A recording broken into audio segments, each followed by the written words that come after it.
अरुणदादा पत्रकार आणि प्रशांत धोत्रे ज्या टायमाला बघा तुम्हाला याचा स्थळ पाहिलं घेऊन आलतो सरपंच इकडून या आपण स्थळ पाहिलं आलतो रानशेट त्या हांडे मॅडम मध्ये बघा आपण आलतो त्यावेळेस हांडे मॅडमने आमच्यावर कारवाई करण्यात होते त्यावेळेस तुम्हाला सांगून आम्ही ती कारवाई रोखली होती कारण आम्ही त्यावेळेस आक्रमक भूमिका घेतली होती आणि त्या आक्रमक भूमिका घेतल्यामुळे त्यांनी काय केलं त्यांनी सांगितलं तुम्ही व्यक्तिशः तुम्ही आमच्या बरोबर भांडताय आणि सरकारी कामात अडथळा म्हणून आमची माझ्या मोठ्या भावावर त्यांनी केस टाकायला लागली होती आणि आता बघा ती 3 वर्षांतर परिस्थिती काय उद्भवली होती आणि त्यावेळेस आपण गावच्या एका कार्यक्रमात मला रमेश आंटे साहेबांच्या तिथं ते मंदिराचा जो वर्धापन दिन होता त्या कार्यक्रमामध्ये तुम्ही स्थळ पाणी केली होती त्यावेळेस आणि पण ऐका ना हा किती दिवस झाला कालवा चालू आहे आपला आता म्हणजे पाणी ना आवर्तन 3 महिने झालं आवर्तन चालू आहे नाही मग बंद झाल्यावर गॅप नाही आला 7-8 दिवसाचा गॅप आला फक्त आणि आम्हाला त्यांनी सांगितलं होतं 10 तारखेला पाणी बंद होणार आहे आणि हे 10 तारखेला पाणी बंद झालं नाही आणि आज 12 तारखेला कालवा फुटला हे 2 दिवस त्यांनी कोणत्या हिशोबाने वाढवले बाबा हे पण आम्हाला विचारायचं होतं बरोबर नाही ते ना कालवा फुटला ना त्याचं फुटणार असं काल परवा तेरवा जरा थोडस जाणवलं असेल ना नाही पर्क्युलेशन चालू होतं पाणी सारखं पाऊस होतं तिथं पाटाचं कामच बरोबर नाही 5 किलोमीटर पर्यंत होल डायरेक्ट आता दुसरीकडे ना पुढे बाळासाहेब सस्ते म्हणून बाळासाहेब सस्ते संदीप सस्ते त्यांच्या पुढे घरी याच्या पुढे 500 मीटर तिथं सुद्धा काल 100 गॅस फुटणार आहे आणि आता पण तिथं फुटलं ना त्याच्या पुढे पण तिथं बघा वाणी साहेबांनी पाहिले वाणी साहेब तिथं पण फुटणार काला परत आणि याच्या आधी ना चिरा पडले बघा मी दाखवायला आलो होतो तिथं त्या मॅडम त्यांना त्यावेळेस त्यांनी आम्हाला दम दिला उलटा नाही ऐका ना साहेब ऐका ना हॅलो मी यांना आम्ही दाखवलं होतं वाणी साहेब येऊन गेले होते स्वतः आम्ही त्यांना बोललो होतो काहीतरी कॅनलचं मोठं डोर पडलेले हे बंद करा पाणी सोडा त्यांनी काहीच केलं नाही मुरम टाकून चालू पाण्यामध्ये कालवा मुरम खड्डा मुरम टाकून खड्डा बुजवलाय बरं का अतुल शेठ इरिगेशनचं काम खूप इथं निकृष्ट झाले आणि आम्हाला ते याच्यामध्ये ना तुम्ही सर्व पदाधिकाऱ्यांनी आमच्या मागे उभं राहिलं पाहिजे आम्ही वाणी साहेब आम्ही 11-11:30 वाजता आम्ही नारायणगावच्या ऑफिसवरती शेट काय करणार आहे मग शेठ तुमची भूमिका आम्ही 11 वाजता आम्ही ते आंदोलन येणार 11 वाजता तिथं नारायणगावच्या ऑफिसला पंकजराव जरा मला 2 मिनिटं ऐका बरं तुम्ही 11 वाजता इथे या मी पण तिथे येतो इरिगेशनच्या हलगर्जीपणामुळेच तो कालवा फुटलेला आहे ठीक आहे एखादी अशी घटना होती नाही असं नाही पण त्याची पूर्व कल्पना मिळते अशी पूर्व कल्पना दिली होती साहेब 3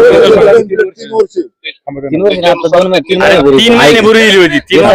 ऐका हा बोल शेटला बोल अरे मी काय म्हणतो ऐका आता कालव्याचं रोटेशन बंद झाल्यानंतर लगेच 7 दिवसात त्यांनी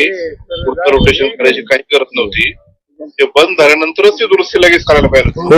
एक दिवस फुटत नाही कालवा जर फुटायचा असेल ना 10-15 दिवस आधी थोडंसं इंटिमेशन मिळतं ते आपण इरिगेशनच्या ऑफिस आहे आम्ही येतो तिथं हा इकडून निघालो तुम्हाला फोन करतो आम्ही ना 5-5 जण येतो तिथं आणि पत्रकार पण आमच्या बरोबर सगळेच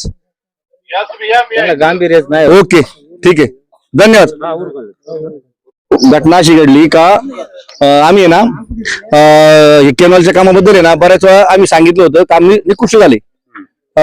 निकृष्ट झाला असताना 2-3 वेळा पाटाला उभ्या चिरा गेल्या त्यावेळेस मी वाणी साहेबांना पण सांगितलं होतं वाणी साहेबांनी ती बातमी केली होती आता 2-3 महिन्यापूर्वी स्थळ पाणी झाली होती त्यावेळेस अधिकारी म्हणले होते आपण अधिकाऱ्यांनी फोटो काढले आणि ते काय बोलले आवर्तन बंद झालं का आपण लगेच दुरुस्ती करू पण त्यांनी दुरुस्ती केली नाही काहीच केली नाही आणि मला सांगा याच्यामध्ये समजा आमची पैशाची हानी होते समजा जमिनी वाहून गेल्यात पण एखादा जर माणूस वाहून गेला असत काय केलं असतो साहेब आता मला सांगा ह्याच्या कालव्याचं पूर्ण कालव्याचं पूर्ण निरीक्षण होणं गरजेचं आहे 5 किलोमीटर कालवा अनेक ठिकाणी लिकेज आहे अनेक ठिकाणी मुरुम राहिलाय फक्त आस्तरीकरण निघालेलं आहे 5 किलोमीटर पर्यंत नाही इथून तर 5 किलोमीटर डिंगूरच्या पुढे जाते उदापूर पर्यंत तुम्हाला सांगतो 3 किलोमीटर पर्यंत आमच्या ना पाटाच्या खालची जमीन आहे का कमीत कमी माझी स्वतःची 4 एकर पडीते या निमच्यांची 5 एकर पडीते या सस्त्यांची 3 एकर पडीते या गाडग्यांची 2 एकर पडीते पाटाच्या खाली उजव्या बाजूला ज्याच्या जमीन आहेत का तर कम्प्लीट पडीत आहेत काय कारण पर्क्युलेशन काम निकुंजाचं काम लिकेज होतंय 100% लिकेज 10ची मोटर झालं पाणी आहे आमच्या वड्याला पाणी आहे का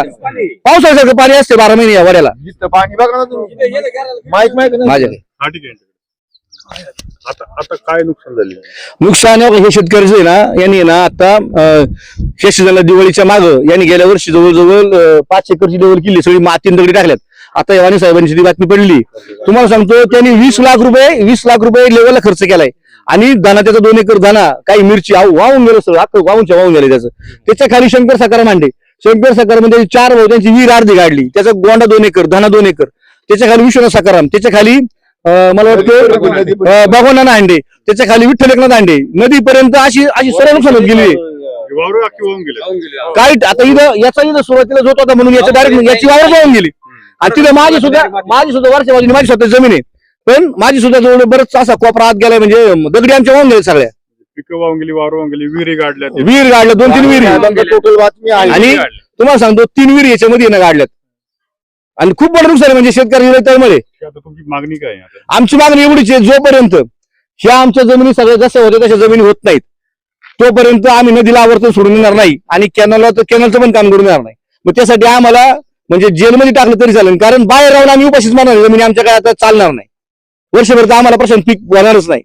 आणि अरुंद आमचं म्हणणं असं आहे की आता जोपर्यंत जशा आमच्या जमिनी होत्या तशा जर झाल्या नाहीत तर आम्ही आमची काही कर्ज आम्हाला एरोड्याला झालं तरी चालेल. मी आता 11 वाजता काही जलसंपदा विभागाच्या नारायणगावच्या कार्यालयाला मोर्चा काढणार. हो आम्ही जाणार जातो. आम्ही 11 ते 12 हजार मध्ये जाणार सगळे शेतकरी अजून पावशी सगळे कोणची गरज व्हायची बाकी आहेत, कोणचं काय बाकी आहे, सगळ्यांचं आता याला काम उरकायला लावतो. आणि आम्ही सगळेजण आमचे पदाधिकारी सरपंच उपसरपंच असतील आमचे सगळे मंडळी आमची मागणी दिली गेली एवढीच असेल. आम्ही बाहेर येणार नाही जोपर्यंत आम्हाला लिखी पत्र भेटत नाही की तुम्ही आम्ही तुमच्या जमिनी नीट करून देतोय, तुमचं झालेलं नुकसान आमचे आम्ही भरून देतोय, तोपर्यंत आम्ही तिथून हलणार नाही. काही झालं तरी चालेल. कॅनलचं 4 किलोमीटरचं काम पूर्ण झालं. कालवा जर अकार्यक्षम आहे तर हे पूर्ण क्षमतेने पाणी का सोडतात? मला असं वाटतं नाही मला काय म्हणायचं माहितीये का, पाणी ना पाण्याचं आवर्तन जर 10 ला बनवणार आहे, पाण्याचं आवर्तन 10 तारखेला बनवणार आहे, तिथून 12 तारखेपर्यंत काय झालंय तुमचं? मला ते पुढे काय विकलंय का पाणी? यांनी जी माहिती करा तुम्ही, यांनी पाणी विकलंय का? आम्ही ते पण बोललो होतो, पण ते काय म्हणतायत का जाणून बुजून आणि साहेब का बरोबर यांनी जास्त ठेवले? जातच नाही पाणी, पूर्ण दाब नाही दिला ना पाणी पुढेच जात नाही. त्यामुळे आम्हाला दाब द्यावा लागतो. सरपंच तुम्हाला पण माहिती आहे. आता मला सांगा तुम्ही आपण इथपर्यंत आले, आता तुमच्या भावकीचं घर बाळासाहेबांचं संदीपचं घर आहे, तिथं किती मोठा बोगदा पडलाय. त्यांनी घरातल्या राजा लावलं तिथं लाद्या लावल्या तिथं अक्षरशः सरकारने आणून लाद्या लावल्या जसं घरामध्ये त्यांच्यामध्ये कोण पाहून येऊन त्याच्यावर बसणार आहे काय ते लाद्या. लय अवघड झाले. आम्ही आता गाळा जाऊन ते वाणी साहेबांचे दाखव, त्या वाणी साहेबांना दाखव बघा पाय बघा आम्ही गाळा जाऊन बघा अख्खं गाळा वाणी साहेबांचं बघा. मला तुमच्या ज्येष्ठ एखादा अधिकारी घेऊन त्याच्या उडी मारणार, मी विचार मागचा पुढचा करणार नाही. वाणी साहेब अरुंदादा वाणी साहेब आणि प्रशांत आणि आमच्या तिकडे ते निलेश कुमकर आहे. तुम्ही आज प्रतिनिधी म्हणून पत्रकार म्हणून आमच्यासाठी तुम्ही आमची भूमिका मांडण्यासाठी आले. तुमच्या माध्यमातून मी शासन प्रशासन आणि राजकीय लोकांना एकच सांगतो, आम्ही वेगवेगळ्या पक्षाचं काम करणे असू द्या, पण आम्ही गावासाठी सगळे एक आहोत. आमच्या गावातल्या लोकांचा अंत पाहू नका. आमचं नुकसान जर भरून मिळालं नाही, आमची सामदामदंड सगळं आम्ही वापरू आणि त्यांना कुठं काय तकलीफ करायची ती 100% आम्ही करू.